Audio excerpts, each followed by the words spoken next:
you're not a Christian? Because I see no evidence whatever for any of the Christian dogmas. I've examined all the stock arguments in favor of the existence of God, and none of them seem to me to be logically valid. Do you think there's a practical reason for having a religious belief for many people? Well, there can't be a practical reason for believing what isn't true. That's quite, at least I rule it out as impossible. Either the thing is true or it isn't. If it is true, you should believe it, and if it isn't, you shouldn't. And if you can't find out whether it's true or whether it isn't, you should suspend judgment. But you can't, it seems to me, a fundamental dishonesty and a fundamental treachery to intellectual integrity to hold a belief because you think it's useful and not because you think it's true.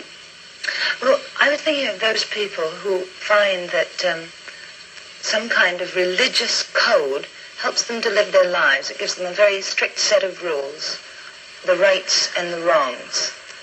Yes, but those rules are generally quite mistaken. A great many of them do more harm than good. And they would probably be able to find a rational morality that they could live by if they dropped this irrational, traditional, taboo morality that comes down from savage ages. But are we, perhaps the ordinary person, perhaps isn't strong enough to find this own personal ethic? They have to have something imposed upon them from outside.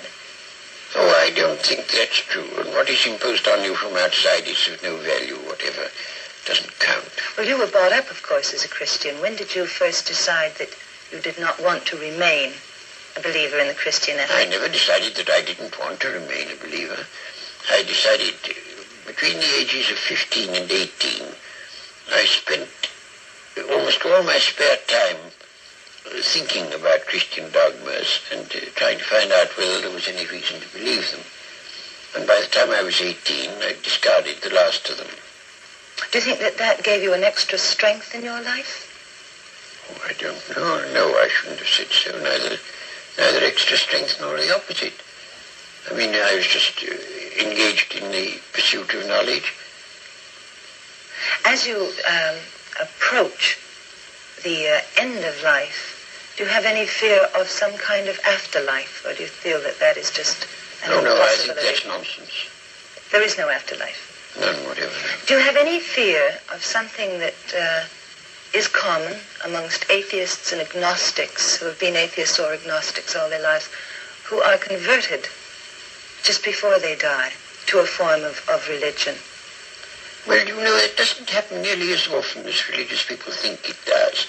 Because religious people, most of them, think that it's a virtuous act to tell lies about the deathbeds of agnostics and such.